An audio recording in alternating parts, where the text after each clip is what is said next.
देश को आगे बढ़ाने का काम माननीय प्रधानमंत्री जी कर रहे हैं और सर्वसमावेशी सबका विकास हो, जिसमें उन्होंने मूल रूप से 4 क्षेत्र को चुना है। किसानों को, नौजवानों को, महिलाओं को और गरीबों को, और बिना किसी भेदभाव के उसको लेकर के काम करने का काम कर रहे हैं। अगर देखें तो जो 2023 में महिला आरक्षण बिल पास हुआ था, उसके रूल लाकर उसको लागू करने के लिए जो बिल हम लोग लेकर के आए, कहीं ना कहीं आज उस पर इंडिया अलायंस की पोल खुल गई है। वो एक तरफ तो कहते हैं कि हम महिला आरक्षण के विरोध में नहीं हैं, लेकिन उस बिल में किंतु परंतु लेकिन लगा करके और उस बिल को रोकने का काम उन्होंने किया है।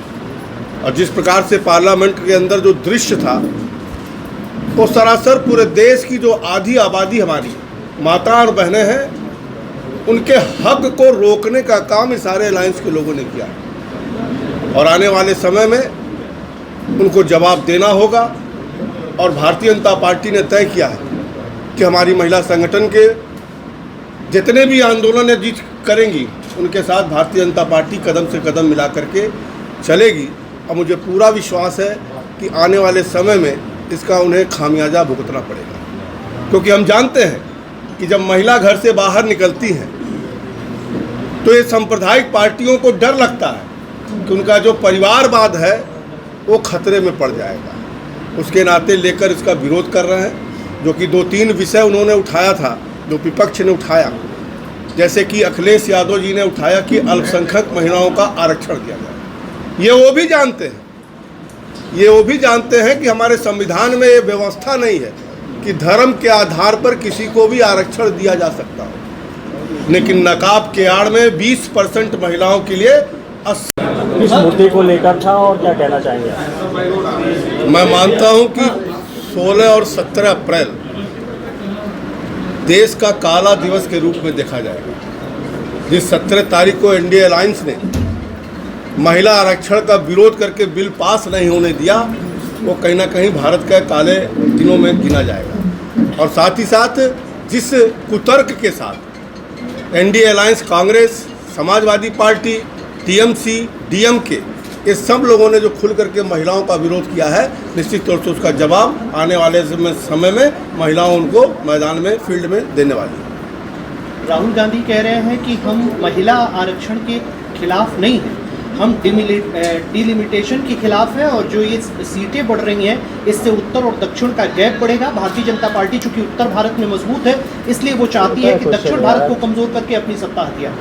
देखिए, राहुल गांधी हो चाहे समाजवादी पार्टी हो, महिला आरक्षण का वो कहते हैं कि महिला आरक्षण के हम समर्थन में हैं, लेकिन किंतु परंतु लेकिन उसमें वो जोड़ देते हैं। जहाँ तक साउथ की आपने बात किया है, गृह मंत्री जी ने पार्लियामेंट के भीतर ही उन्होंने कहा कि इस बार डिलिमिटेशन के बाद जो 2011 की जनगणना है, उसके आधार पर हम हर प्रदेश में जितनी सीट है उसके आधार पर 50% सीट हम बढ़ाएंगे।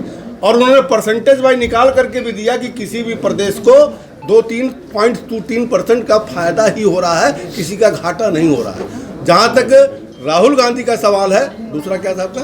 दूसरा ये था कि उन्होंने कहा चूंकि उत्तर भारत में बीजेपी मजबूत है, मैंने पहले कहा कि किसी भी प्रदेश में किसी का भी सीट कम नहीं होगा, उनका प्रतिनिधित्व कम नहीं होगा, बल्कि एक बराबर पूरे देश में बढ़ेगा। ये पार्लियामेंट में गृह मंत्री का स्टेटमेंट है, सदन के पटल पर है, इसकी चिंता उन्हें करने की आवश्यकता नहीं। उसका जवाब भी गृह मंत्री जी ने निर्णय से पहले दे दिया था हाउस में। मंत्री जी, कल अखिलेश यादव ने प्रेस कॉन्फ्रेंस किया, उन्होंने कहा है कि जिस तरह से बीजेपी नारी शक्ति अधिनियम ला रही है, वो नारी का नारा बनाने का प्रयास कर रही है।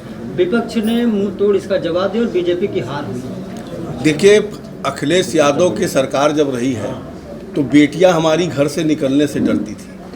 आज वही उजागर हुआ है इस बिल के बारे में कि महिलाओं का कितना वो हित चाहते हैं। जहाँ तक वो अल्पसंख्यक महिलाओं की बात कर रहे हैं, मैंने पहले भी कहा कि हमारे बाबा साहब भीमराव अंबेडकर द्वारा बनाए गए संविधान में ये व्यवस्था ही नहीं है कि धर्म के आधार पर किसी को आरक्षण दिया जाए, इसलिए वो महिला बिल को टालने के लिए ये विषय उठा रहे हैं। और 20% बुर्का वालों के आड़ में 20% के आड़ में 80% महिलाओं का हक मारने का काम अखिलेश यादव कर रहे हैं।